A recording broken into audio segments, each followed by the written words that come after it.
Kalau saya sebutkan angka 23 triliun rupiah, apa yang ada di benak sahabat semua? Banyak yang muncul di benak pikiran sahabat semua. Tetapi kalau di kepala saya dan di beberapa pengamat ekonomi, angka itu adalah angka penjualan hasil mem-PCR-kan rakyat Indonesia selama pandemi. Lebih dari 10 juta PCR tes dilakukan oleh perusahaan yang katanya untuk rakyat, milik pejabat berkuasa, namun membuat rakyat harus membayar jutaan rupiah untuk sebuah tes yang nilainya hanya 13.000 rupiah. Sekarang biayanya diturunkan atas perintah pejabat tertinggi ke arah 400 ribuan. Kok bisa ya? Awalnya ketinggian, untung kegedean, lalu diturunin dikit agar terlihat seperti pahlawan. Bos, kalau pahlawan ya gratis lah, usah dibayar. Juga entah bagaimana cara berpikirnya rakyat sebuah negara demokrasi Pancasila atas segitu memuja pejabat berkuasa, sehingga walaupun mereka melanggar sumpah, mereka tidak dipermasalahkan secara hukum. Mungkin karena buzzer yang kuat mempropagandakan pembenaran atas tindakan mereka itu, sehingga rakyat jadi mandul atas pelanggaran sumpah jabatan tersebut. Kita ingatkan bahwa selama menjabat,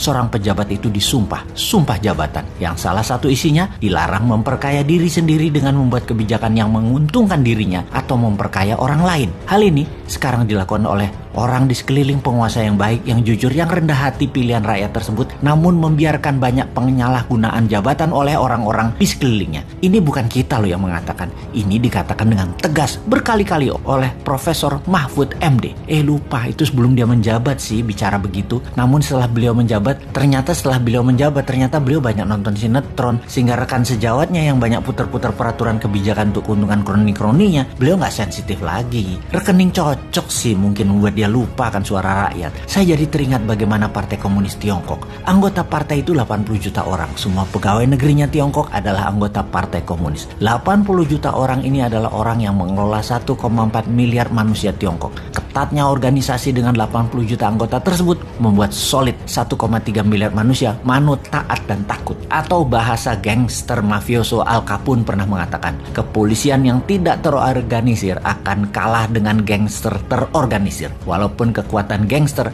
hanya 5%-nya. Kata kuncinya sekali lagi, terorganisir. Jadi kalau cara kelolaannya terorganisir, walau hanya 20.000 manusia di atas tampuk pimpinan bernegara, maka 270 juta manusia sebuah negara akan manut, takut, tak bisa apa-apa. Benar, hanya 20 ribuan orang di pucuk pimpinan saat ini di Indonesia yang memainkan 270 juta manusia Indonesia yang swargo nunut neraka katut, atau digiring ke surga ya ikut, digiring ke neraka ya ke bawah. 20 ribuan manusia itu siapa saja? Pucuk pimpinan tertinggi pemerintahan dan para menteri dan para pejabat eselon 1 departemen ke departemen lainnya plus BUMN, nggak ada 2 ribuan orang. Militer dan kepolisian tidak lebih 100 orang yang berbintang 3 dan berbintang 4. Anggota DPR dan elitis parpol sampai DPRD tidak sampai 10 ribuan orang. Pemerintah daerah, gubernur, bupati, wali kota beserta jajaran tinggi Pemda, nggak ada 3 ribuan orang. Di seluruh jabatan publik posisi elitnya tidak sampai 3 ribuan orang. Sekali lagi, hanya 20 ribuan pejabat pengambil keputusan yang mempengaruhi 270 juta manusia Indonesia. Mau dibuat pinter rakyatnya, mentalnya mau jadi kuat, manusianya menjadi produktif, atau mau dibuat rakyat Indonesia ini menjadi malas, manut, takut, atau mau dibuat menjadi negara yang ditakuti dunia, dihormati, menjadi negara kaya, menjadi negara superpower militernya, menjadi negara yang mendominasi laut, ya hanya 20 ribuan orang ini saja yang bekerja.